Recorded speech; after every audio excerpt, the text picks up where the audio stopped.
Tennessee, NC State, neutral site game. Charlotte, First Bank Stadium. I forget what it's Bank of called. America. Bank of America Stadium. There we go.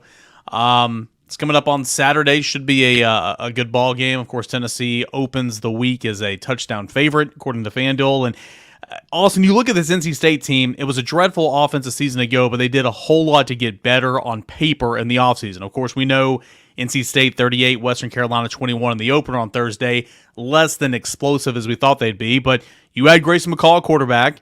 Go and get a 6-year running back from Duke and Jordan Waters. You handed the football off to him 20 times in the opener. We know about Concepcion, who was the ACC Rookie of the Year.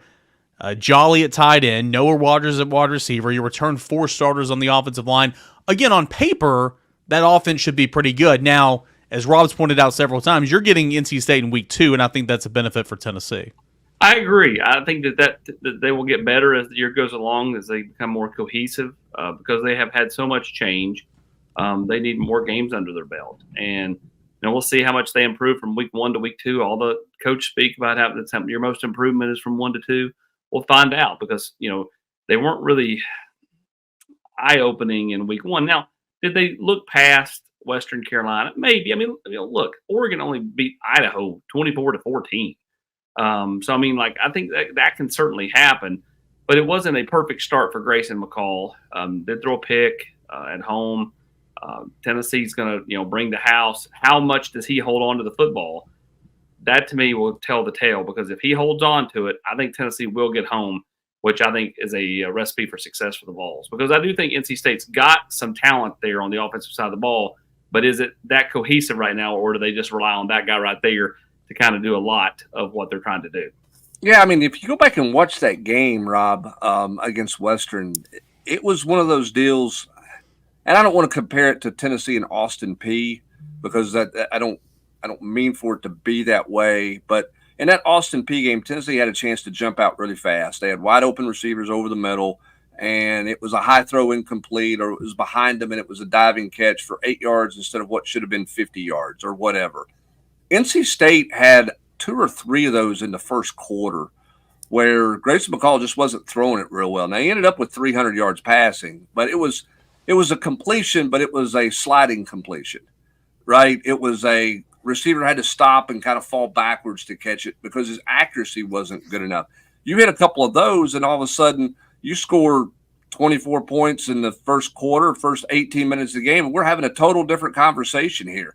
So there are plays to be made. They didn't make them. Do they make them against better competition, in Tennessee? Or is sort of what we saw out of them for 3+ quarters kind of what they are right now? Because I thought Western Carolina just ran out of gas in that game because, NC State just had a hard time executing stuff.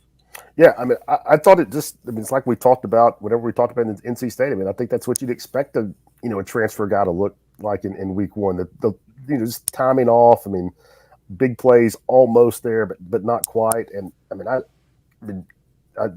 Austin mentioned the cliche about getting better from week 1 to week 2 always being the case, but at that position, there's a lot going on there. I mean, I would expect him to be better, but the step up in competition is significant. I don't think he's going to grow by leaps and bounds in 9 days, and learning a new offense with new teammates.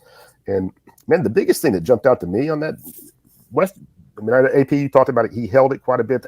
Western Carolina only got home 1 time for 1 sack, but they affected it. Man, they had 9 tackles for a loss in that game. Western Carolina. That's a big number for a SoCon team playing a Power 5 team. And that caught my eye.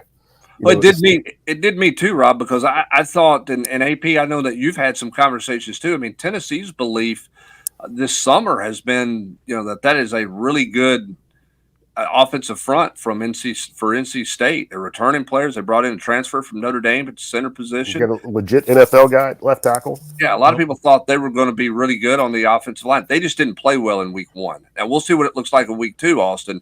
But in week 1, that they did not play and come off the ball the way I think a lot of people thought they would against Western Carolina. Well, I think what you're seeing too, Brent, is is Grayson McCall, really good, or was he big fish, small pond at Coastal Carolina, who's now a medium fish in an ocean in this in this. I mean, we'll find out. I guess, again, obviously he's made a ton of plays at Coastal Carolina. It's going to be different. Rob's right. The jump up in competition is drastic, but maybe he's a gamer. Maybe he performs better in those type things. I think the NC State team is just, it wouldn't surprise me at all if Tennessee won by 30. It wouldn't surprise me if NC State eked out a win because we're all just overthinking the kind of dud start against Western Carolina. But it would far more surprise me if it was NC State eking out a win. Like I just think that Tennessee's going to have more horses in this game. We talked about defensively being able to kind of run them into the ground with the tempo. Offensively, they're going to have to be able to extend drives. They're going to have to win third down, in my opinion. If Tennessee can get off the field and get the ball back to their offense, I think that's where this thing really starts rolling downhill for the ball. So, again, I think they've got the playmakers on offense, but how is it jailed? Talking about Grayson McCall, I mean, yeah, we'll see how he does over the course of a season, stringing 1 week to the next week and all that. When talking about making a step up in competition.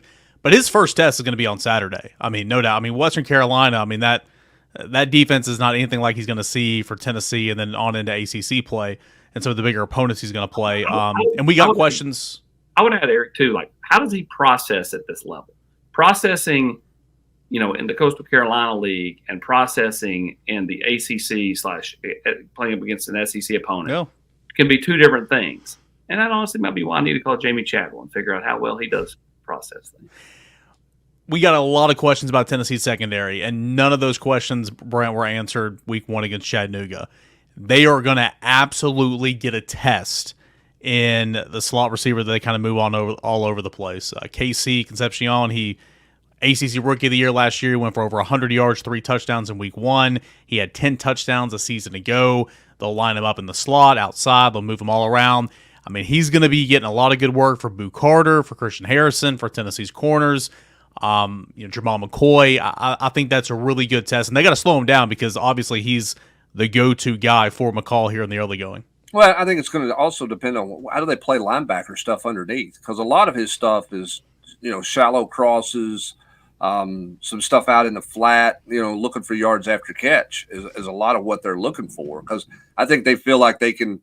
You can take Noah Rogers and you can drive guys deep down the field vertically with him. And you got Jolly at tight end who you think you can stretch with. And then you got a jitterbug who can kind of go a lot of different ways for you underneath. I think Tennessee's tackling in this game, which was great against Chattanooga.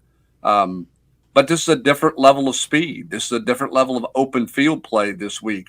How does Tennessee tackle? How do they tackle in space when NC State's trying to get it 3 yards past the line of scrimmage, to this guy in space and see what he can go do against teams? I think that's a next test for Tennessee, not just for the secondary, but I think for the linebackers as well. Listen, they passed the test on Saturday. They're all great, but it is a different speed factor that you're going to be playing in the open field this week. So offensively, I think, again, on paper, they got some good pieces there. We'll see if it comes together on Saturday. Going to be a challenge out of the way for Tennessee's defense, no doubt about it. Flip the script, look at NC State's defense against Tennessee's offense. Rob, NC State, that's what they hung their hat on last year. Really solid unit. I think 5th total defense in the ACC. 17 interceptions led the league. You had the 3rd best rush defense, so on and so forth. Lost their all-world linebacker and his 2 counterparts. Clean slate at linebacker. Lost some pieces at every level, but they do return some nice pieces. Aiden White at corner. DK Kaufman at safety. Some of these other guys. Defensively, how do you think they're going to match up? And obviously the challenges are going to be abundant trying to defend the Tennessee offense and the spread. Well, I mean, I think Tennessee's offensive line is pretty good. I mean, I don't know that, you could really take what they did against Chattanooga and build a house on it. But I like what they have up front. And I mean, you mentioned what NC State lost, Eric. I mean, Peyton Wilson was, one of the best players in program history at middle linebacker there. So they're all new on the second level, really good in the back end, bring back all ACC corner, safety, and Boykins. It's played a ton. But I like the matchup for Tennessee in the trenches, quite a bit. And, with what we saw from Nico and the receivers, I'm not saying they're going to dominate in the passing game, but, man, I think Tennessee will be able to dictate up front unless NC State's a lot better in the front 7 than I think they're going to be. I don't think they're bad at all, but I think Tennessee is solid. I think they'll be able to control it. And, I think, as always, but especially when you have a quarterback like Nico, if you could run the ball, it's going to open up tons. Couple of personnel notes for NC State. Boykin, who you just mentioned, out for a month, of course, coming off an injury. Dave Doran said that apparently on Monday's press conference. And the starting that could be big. Yeah. The starting nickelback for NC State was held out in the opener, but it sounds like he's going to go against Tennessee. So looks like going to be missing a key player in the secondary, obviously getting back a nickelback who's actually transferred in from Ohio State. Regardless, it's going to be a challenge to slow down what Tennessee's done, especially with that run game. You mentioned that, Rob. I mean, what Dylan Sampson did behind that offensive line, opening some things up, and, of course, Nico's ability to process at a fast clip, stretch the field vertically, and make some plays. It should be an exciting one. Well, and I think and wonder, Austin, is this a game where tempo is a real factor? I don't know how much tempo NC State has played against. It's hard to simulate that, particularly if you don't play it year in and year out in this league. I think it's a little easier for guys in this league who played it last year to play against it. But, I think the tempo could show up and be a factor for NC State. How do they communicate? How do they get everything in at the pace that they need to get in? Because, who in the ACC is playing with tempo? And correct me if I'm wrong. I'm sure there's probably somebody, but who's playing real tempo in the ACC? Not real tempo. I'm sure that times that you see. Yeah, I'm sure there's a lot of no huddle teams, but I'm not sure anybody's doing what Tennessee is doing. I don't know what Tennessee and Kentucky's doing, according to Gerald Mincy, for sure. I don't know that there's a real Art Briles effect in the ACC. I don't know that there's one of those off of that coaching tree that's in the ACC and has been in there for a couple of years. Maybe I'm wrong, but I can't think of one right off the top of my head. So I think there's some newness to that factor for NC State as well. And I think, Hubbard, forget about the newness. I think your point about the 19 players on defense is the biggest. That's my biggest note of game week so far. I don't think that's sustainable against Tennessee. You're talking what? You got how many? In that scenario, you got 3 guys at least that never come off the field against Tennessee in a game. I don't think you can do that. Let's go around the room here to say goodbye. Give us maybe not a bold take, maybe not a bold prediction, but give us something that you think is going to transpire in this football game. Like for me, I'll go James Pierce is going to play more than 10 snaps. James Pierce is going to wreak havoc in the backfield, and all is going to be right. James Pierce is going to make his return to the college football scene here this weekend in Raleigh or in Charlotte. I guess for me, I think Chris Brazel gave everybody a nice hors d'oeuvre last week. I think he's going main course this week. I think Chris Brazel has himself a nice game. I'm not saying it's 3 catches for 102 yards, but I'm thinking at least 5+ catches, and I think he finds pay dirt in this game in Charlotte. Tennessee scores 50+. That is bold. 50+. That's a bold take right there. Well, EC wanted bold takes. Yeah, that's a bold take. Scored 69 in week 1, so I don't see why not, right? No, much different. But. I know, I'm just kidding. I'm buying the Tyree West stock right now. I think that he continues to play well. He's 3 games in a row now going back to last year. I think he's played well. I think he's kind of been a forgotten man. I think Tennessee can be effective rushing the passer and not be in the Rabbits package all the time because I think he can get home as a pass rusher. I think he's playing really well.